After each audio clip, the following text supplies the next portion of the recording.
Hey everybody, Griffin here. I'm going on a solo mish, going on my lonesome to show you the PC version of Dark Souls 2. I haven't really ever done an overview for just like a different version of a game that we've already done an overview for. So this one's going to be pretty short and, in my case, pretty lonely. So a lot of people have been waiting on the PC version of Dark Souls 2. Which is understandable because the development team has talked about how that is sort of the way to play the game. It's sort of the version that they developed it specifically for. And so there were hopes that it would alleviate some of the issues that the Xbox 360 and PS3 versions had with screen tearing and frame rate issues. I played through the game on PlayStation 3, and the overview that Phil and I did on the game was on the PS3 version. And you could see like a lot of that stuff there. The frame rate was not super exceptional.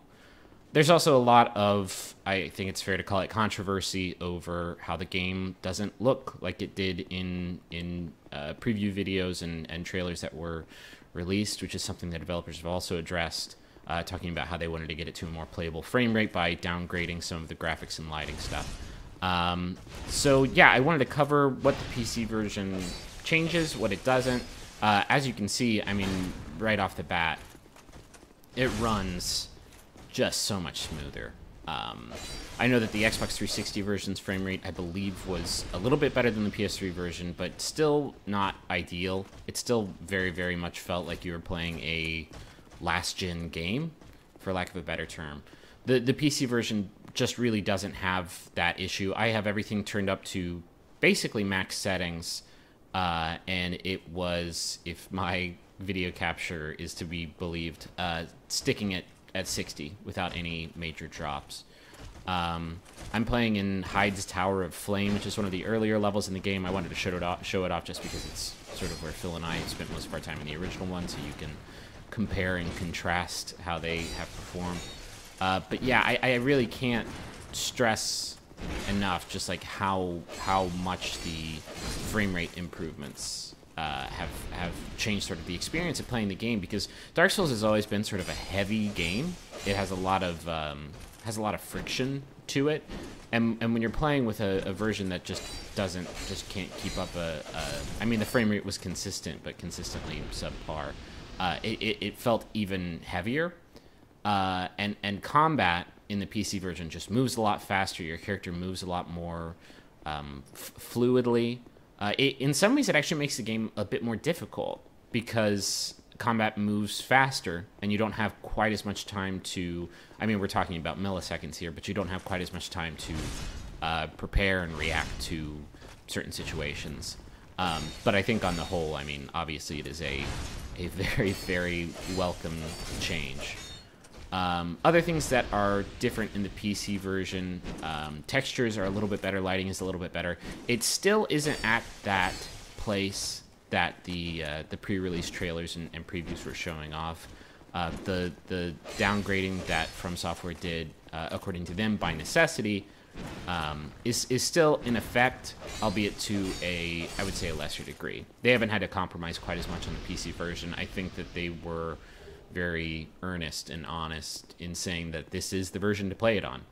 And in terms of performance, like, yeah, it's 100% spot on. You can just see, like, this is one of the prettier areas in the game. There are a lot of genuinely not pretty underground caverns and stuff. But this is, like, is one of the better looking places in the game, and you can just see it, like, over the vista and the rolling waves. Like, it looks really, really good. The water quality is maxed out too.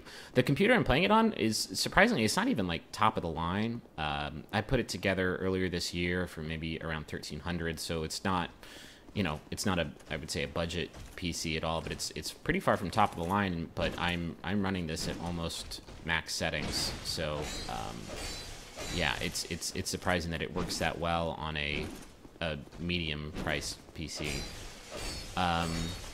But I mean, I guess that's sort of the decision that you have to make.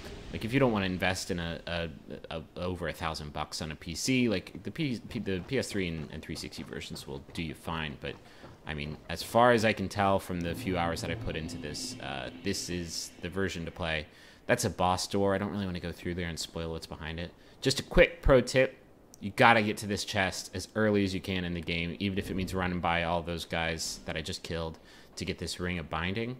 Because in Dark Souls 2, whenever you die, your max HP goes down. This ring will limit how much it can go down. You have to get it. You have to. It will make your experience a lot more enjoyable. I'm going to use a Homeward Bone, bounce back. This will be a good opportunity to show you possibly my favorite improvement of the PC version, and that is the load times are literally, I would say, a third, if not a quarter, of what they were on the console versions. That may not have seemed super fast, but compared to the PlayStation 3 version I played, which admittedly is on a launch PlayStation 3, possibly the last surviving launch PlayStation 3, so maybe the hard drive's not really faring very well. Having a faster load time makes death less punishing. It also makes this process, you have to travel back to Majula, which is like the main town hub, every time you want to level up, which is really annoying because it means you have to sit through at least 2 load times of, you know, warping back to the town and then warping back to wherever it was that you were. It makes that process a lot less painful also. You see me upgrading that High Knight sword. That's a good sword, guys. Gotta find that one. This video is chock full of pro tips. So yeah, I really don't know how much else there is to say. I'm gonna go to the Cardinal Tower, which is one of the areas that was featured pretty heavily in the pre-release promotional stuff for the game, so you can kind of see how it fares. There's a lot of comparison videos online specifically of this area, and you can see like it is not at that point that they were showing off, but it is I would say markedly better than the last gen console versions. The lighting is a little bit more dramatic, not quite as like crazy as it was in those pre-release trailers, but it does look better. The textures look better. The character models look better.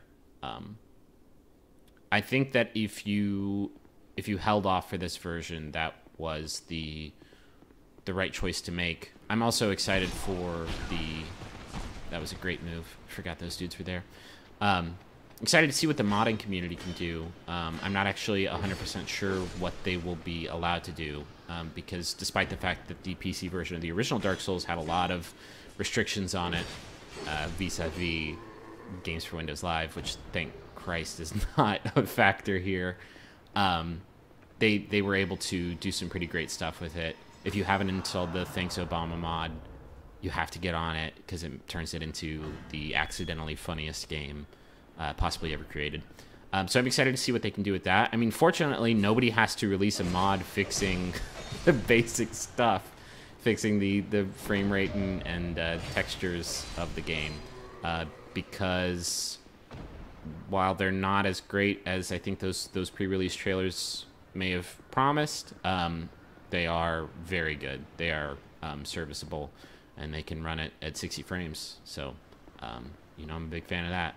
So anyway, that is a really abbreviated look at the PC version of Dark Souls 2.